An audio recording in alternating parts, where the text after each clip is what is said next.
Every now and then I have the strong and sudden urge to disappear and never come back, disappear into the forest.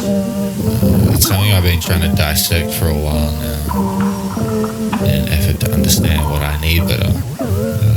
First off, I'm a Wajiri blood, so I do like to go walkabout. I'm out here every day on the land, listening, exploring. Second, I think it's a hardware issue. I truly think that humans' real purpose and we'll get most of our primal fulfillment is dicking around in the forest. Our bodies crave it, and once you kind of get a real routine of getting out here on the land, it's like an addiction. You get a little buzz. Third, I think it's a desire to run away from responsibilities and escape the minutiae of life. However, I think there's kind of a mirage because it would just be filled with new, way more consequential responsibilities and minutiae.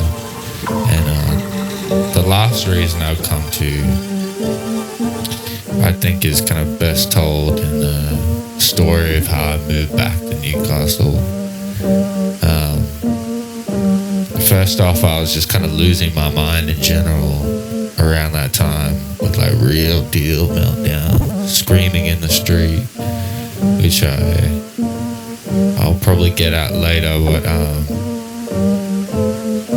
least to say I was stretched a little bit thin at the time, you know, probably not unrelated, but I was like receiving a lot of hate for how I presented in the world. Without getting into my own gender stuff, I present more feminine, you know, than most other people with my kind of bits. And it was after people were really whipping up, you know, when they had that anti-LGBT protest down Newtown, which is a crazy power play attempt, but, you know, anyway. I'm only going to talk about 3 events in this time frame specifically, but for the record, this is consistently recurring theme throughout my life. I really spiked in frequency around that time. First is kind of the most banal. Some guy just threw a beer bottle at me on the street in Redfern.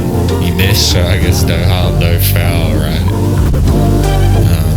But this is kind of the more typical of the incidents, you know, just deep disrespect for no reason.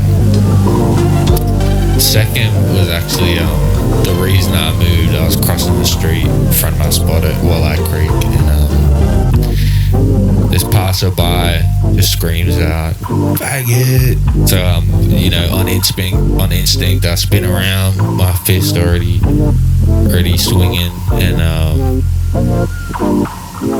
I ended up punching the car door, which like broke the last bone in my hand. And after that, Mum was kind of like, "You wilding too much, you gotta come home." And after this, you know, I had like a real rage brewing.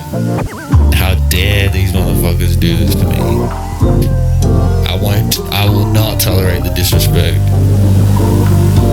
I wish someone would fucking start some shit. I'll just walk around looping in my head, hoping for someone to try me so I could just have like a righteous cause to unload my anger at the world into.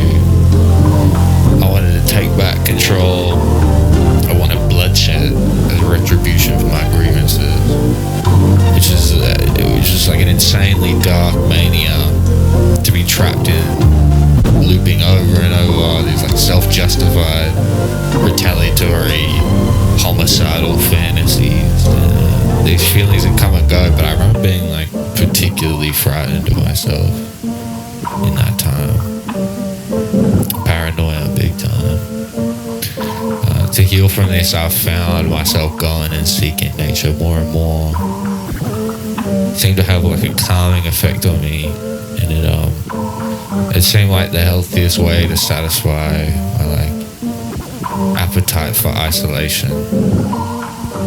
I hated the world. I wanted no part of it. And what better place to go than be away from the people? The third occasion I'll talk about happened on the Newcastle to Sydney train, and this cooked motherfucker looked me up and down. I was like, "Where's your pussy, cuz?" And he was just like grossed out, sitting across the aisle from me, and asked why I was sitting there, even though I was fucking there first. And I told him I wouldn't have sat there if I thought he was gonna be on some weird shit. Anyway, it ended up this absolute cooker screaming and bashing the window.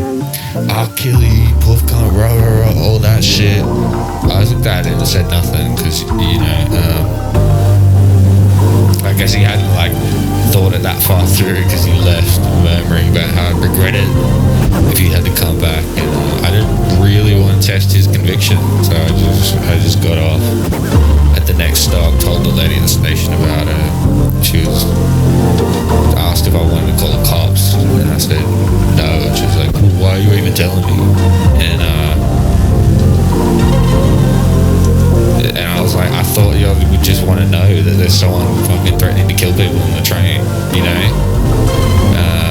After that, I got out of there and I collapsed after like a huge adrenaline dump.